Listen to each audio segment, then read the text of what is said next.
May isang masakit na katotohanan sa pag-ibig na bihirang sabihin ng kahit sino. Minsan hindi tayo na-attract sa taong laging available, kundi sa taong marunong mawala.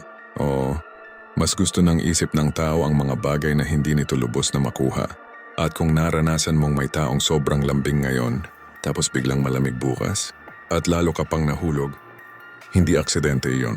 May pangalan iyan, push-pull attraction. At ayon sa mga prinsipyo ng dark psychology, ito ang isa sa pinakamakapangyarihang emotional triggers na kayang kontrolin ang attachment ng tao. Pero ang mas nakakatakot, baka nangyayari na ito sa'yo nang hindi mo namamalayan. Bago tayo magsimula, kung hindi ka nakasubscribe sa channel na ito, malamang hindi na tayo muling magkikita. Pero kung subscriber na kita, congratulations! Araw-araw kang natututo ng tunay na psychology. Sa video na ito, alamin natin bakit mas humahabol ang tao kapag hindi siya sigurado. Bakit mas tumitibok ang puso kapag may halong pagkawala?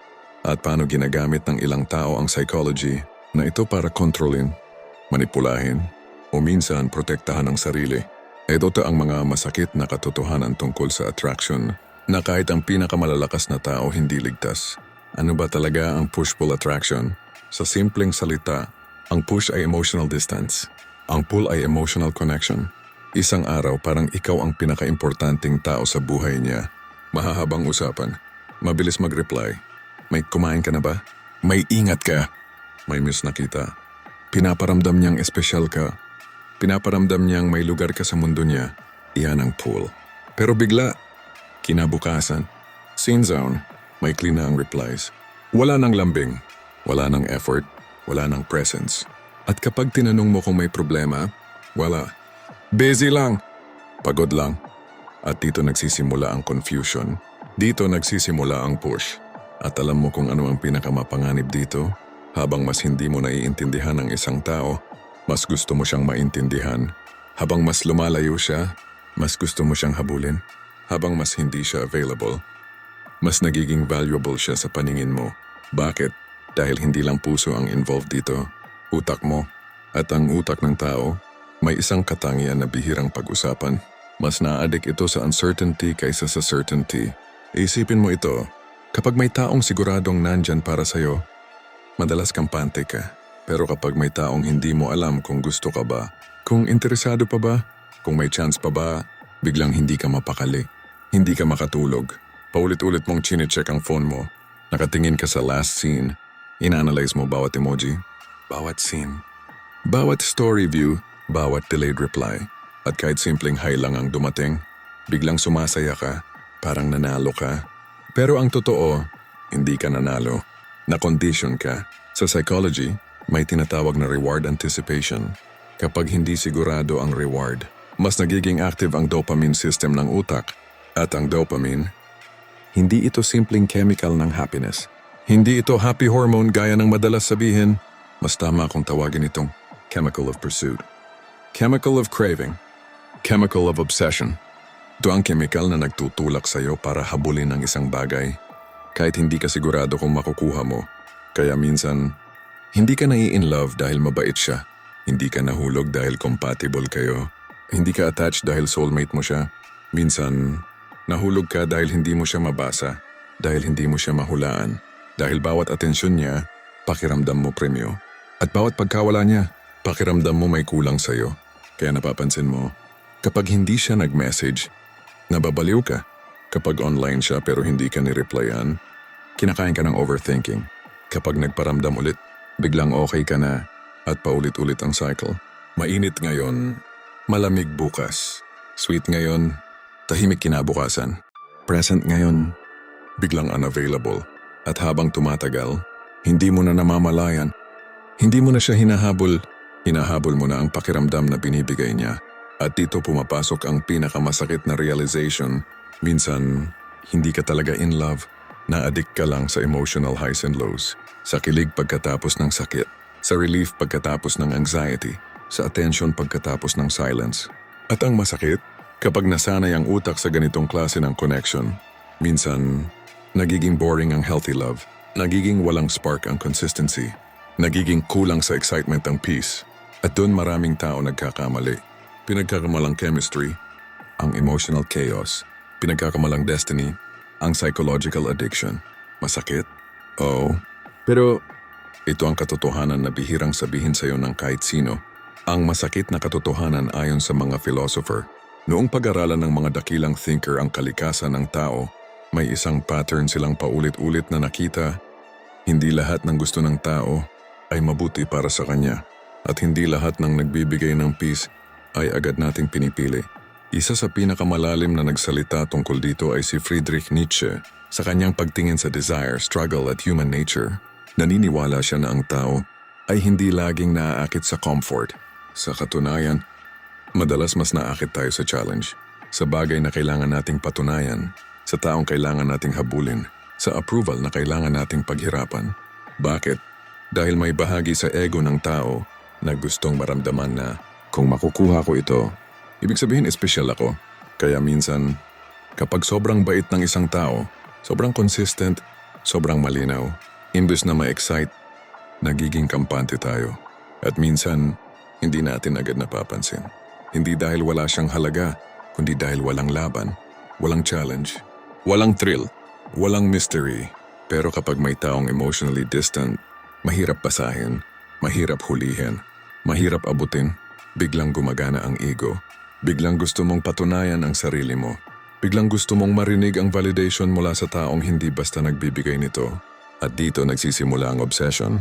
Hindi dahil mahal mo siya, kundi dahil gusto mong mapatunayan na kaya mo siyang mapasayo. At yan ang isa sa pinakamadilim na katotohanan ng human attraction.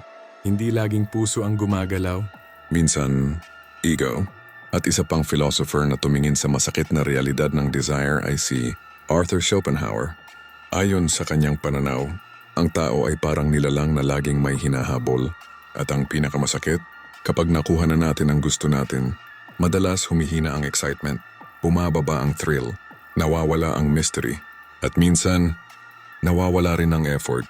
Ito ang dahilan kung bakit may mga taong sobrang porsigido nung nanliligaw pero nagiging passive kapag nakuha ka na. Hindi dahil fake lahat, kundi dahil maraming tao ang mas na-addict sa paghahabol kaysa sa pag-aalaga. Mas gusto ang chase kaysa commitment. Mas gusto ang excitement kaysa consistency. At kapag pinagsama mo ang insight ni Nietzsche at Schopenhauer, makikita mo kung bakit napakalakas ng push-pull attraction. Dahil tinatamaan ito ang ego, ang desire, ang fear of loss, at ang addiction ng tao sa uncertainty. Kaya maraming relasyon ang hindi nasisira dahil walang pagmamahal. Minsan, nasasakal lang sa sobrang predictability. At marami ring relasyon ang hindi maiwan, hindi dahil healthy, kundi dahil nakaka-addict ang emotional chaos. Bakit ito gumagana sa utak? Kung iniisip mo, bakit kahit ilang beses niya akong saktan, nahihirapan pa rin akong umalis? Bakit kahit alam kong mixed signals lang ito? Umasa pa rin ako? Bakit mas gusto ko pa ang taong nagpapaiyak sa akin kaysa sa taong nagbibigay ng peace? Ang sagot, hindi dahil mahina ka, hindi dahil tanga ka, at lalong hindi dahil sobrang mahal mo siya. Ang totoo, may science sa likod ng attachment na yan. At ang science na iyan ay mas malalim kaysa sa emosyon. Dahil sa bawat pagtingin mo sa notification, sa bawat pag-check mo ng last scene, sa bawat pag-aantay mo ng reply, hindi lang puso mo ang kumikilos. Utak mo ang unti-unting kinokondisyon. Sa psychology, may isang prinsipyo na tinatawag na intermittent reinforcement. P, reward mid T, text unpredictable. Mukhang komplikado pakinggan. Pero simple lang ang ibig sabihin nito. Hindi mo alam kung kailan mo makukuha ang gusto mo. Minsan may attention, minsan wala. Minsan may good morning, minsan seen, minsan may miss kita. Minsan isang linggong tahimik, minsan sweet, minsan parang stranger. At dahil hindi mo mahulaan, mas lalo kang kumakapit. Bakit? Dahil ang utak ng tao ay hindi basta na-addict sa reward. Mas na-addict ito sa unpredictable reward. Isipin mo ang casino. Hindi nananalo ang tao sa bawat pindot. Hindi sa bawat ikot ng makina. Hindi sa bawat taya. Pero paminsan-minsan, may panalo. At sapat na ang isang maliit na panalo para maniwala ang utak na subukan mo ulit. Baka sa susunod. Baka ngayon na. At iyan mismo ang nangyayari sa maraming toxic attraction. Kapag ilang araw kanyang hindi kinausap, nasasaktan ka, nag-overthink ka, nagdududa ka sa sarili mo. Tinatanong mo, may mali ba sa akin? May nasabi ba akong mali? May iba na ba siya? Pero bigla, magpapadala siya ng, sorry, naging busy lang. At sa isang simpleng message, biglang gumagaan ang pakiramdam mo. Biglang bumabalik ang excitement. Biglang parang okay ulit ang mundo. At ang utak mo, nagre-record. Pain, then relief. Silence, then reward. Anxiety, then affection. At habang paulit-ulit itong nangyayari, hindi mo napapansin na hindi ka na attached sa tao. Attached ka na sa cycle, sa anticipation, sa thrill, sa possibility. Sa siniba ka this time, magbago na.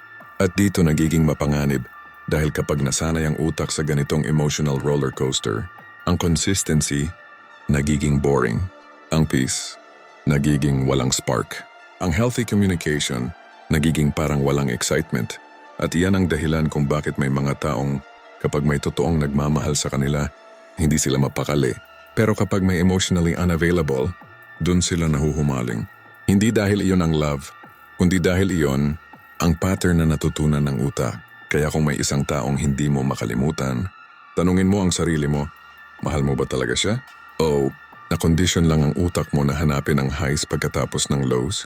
Dahil minsan, ang pinakamalaking addiction, hindi droga, hindi bisyo, hindi pera, kundi attention mula sa taong hindi consistent.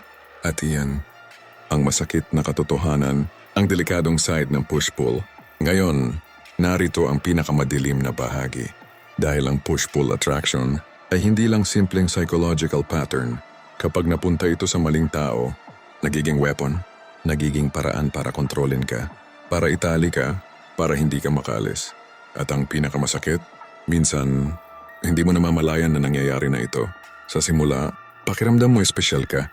Sobrang effort niya, sobrang sweet, sobrang attentive, mabilis mag-reply, laging may good morning, laging may concern, laging may lambing. Pinaparamdam niyang, ikaw lang, ikaw ang iba. Ikaw ang hinahanap ko. At dahil tao ka, naniniwala ka, nagbubukas ka, nagiging vulnerable ka, ibinibigay mo ang tiwala mo, ibinibigay mo ang oras mo, ibinibigay mo ang emosyon mo. At kapag nakuha na niya ang emotional access mo, biglang may magbabago, unti-unti, hindi obvious. Hindi biglaan, kundi dahan-dahan. Mababawasan ang effort, lilit ang replies, lalamig ang energy, darami ang excuses. Busy lang, pagod lang, ang drama mo. Hindi naman ako obligated. At dito nagsisimula ang confusion dahil ang taong dati mong kilala, parang ibang tao na. At dahil gusto mong bumalik ang dating version niya, mas lalo kang mag-e-effort, mas magiging understanding, mas magiging patient, mas magiging available, mas mag-a-adjust, mas magpapakumbaba, mas magsasakripisyo. At hindi mo napapansin, unti-unti ka ng kinokondisyon. Kapag gusto mo nang sumuko, bigla siyang babalik, biglang sweet ulit, biglang affectionate ulit, biglang may miss kita, biglang may ayokong mawala ka. And dahil gutom ka na sa attention, sapat na ang kaunting lambing para kalimutan mo ang lahat ng sakit. At doon nagsisimula ang cycle. Push, pull, distance, affection, silence, validation, pain, relief. At habang tumatagal, mas lumalalim ang emotional dependency. Hindi ka na umaalis kahit alam mong nasasaktan ka. Hindi ka na umaalis kahit alam mong hindi healthy. Hindi ka na umaalis kahit unti-unti ka nang nauubos. Bakit? Dahil ang fear of losing them, mas malaki na kaysa sa love for yourself. At iyan, ang tunay na panganib kapag ang isang tao, hindi ka na minamahal, kundi minamanage. Hindi ka na inaalagaan, kundi kinokontrol. Hindi ka na pinapahalagahan, kundi pinapanatiling emotionally dependent. At dito mo maintindihan ang isang masakit na katotohanan. Minsan, hindi ka nahihirapang umalis dahil mahal mo siya. Minsan, nahihirapan kang umalis dahil natakot ka ng mabuhay. Nang wala ang taong paulit-ulit namang sumisira sa'yo. At iyan, ang pinakamapanganib na anyo ng emotional manipulation. Kapag ang attachment, napagkamalan mo ng love. Kapag ang anxiety, napagkamalan mong passion. Kapag ang chaos, napagkamalan mong destiny. At kapag nangyari iyan, hindi lang puso ang pwedeng masira, pati pagkatao mo. Paano hindi mabiktima? Ngayon, matapos mong maintindihan kung paano gumagana ang push-pull attraction, kung paano nito kinokondisyon ang utak, kung paano nito pinapalakas ang attachment, At kung paano ito kayang gamitin ng maling tao para kontrolin ka, ang pinakamahalagang tanong ngayon ay, paano ka makakalaya? Paano mo mapoprotektahan ang sarili mo sa isang connection na sa simula ay parang pagmamahal, pero habang tumatagal, unti-unti ka namang inuubos? Narito ang masakit na katotohanan. Hindi lahat ng marunong magparamdam, marunong magmahal, at hindi lahat ng nagpapakaba ng puso mo ay para sa'yo. Minsan, ang taong pinaka nagpapabilis ng tibok ng puso mo, Siya rin ang dahilan kung bakit hindi ka mapakali. at tandaan mo ito. May credit therapy ang mahal ay medyo exciting, pero hindi dapat nakakapagod. Hindi dapat araw-araw kang nagdududa. Hindi dapat gabi-gabi kang nag-overthink. Hindi dapat bawat reply niya nagdidikta ng value mo bilang tao. Dahil kapag umabot ka sa puntong, masaya ka kapag pinansin ka niya, pero wasak ka kapag hindi na iyan connection. Dependency na iyan. At ang unang paraan para hindi mabiktima ay matutong kilalanin ang pattern. Kapag may isang taong laging present kapag gusto niya, pero nawawala kapag kailangan mo, sweet kapag pakiramdam niyang lalayo ka, pero malamig kapag kampante na siyang nandyan ka. Nagbibigay ng assurance ngayon, pero confusion kinabukasan, huwag mong tawaging mystery. Huwag mong tawaging complicated, at lalong huwag mong gawing excuse ang, ganito lang talaga siya. Tawagin mo ito sa tunay nitong pangalan, inconsistency. At ang inconsistency, kapag paulit-ulit, ay hindi personality. Pattern yan. At ang pattern, kapag hindi mo pinigilan, nagiging prison. Ang ikalawang paraan para hindi mabiktima ay huwag hayaang ang atensyon ng ibang tao ang magdikta ng self-worth mo. Ito ang pinakamalaking pagkakamali ng maraming tao. Hindi na-addict sa mixed signals. Hindi siya nahuhulog sa inconsistency. Hindi siya naghahabol sa attention dahil alam niya, real attraction does not confuse. Manipulation does. Kapag ang isang tao ay gusto ka, hindi ka niya paiikutin. Hindi ka niya gagawing emotional experiment. Hindi ka niya paparamdamin na special ngayon at invisible bukas. Tandaan mo, ang taong tama para sa'yo, hindi magbibigay ng dahilan para pagdudahan ang halaga mo.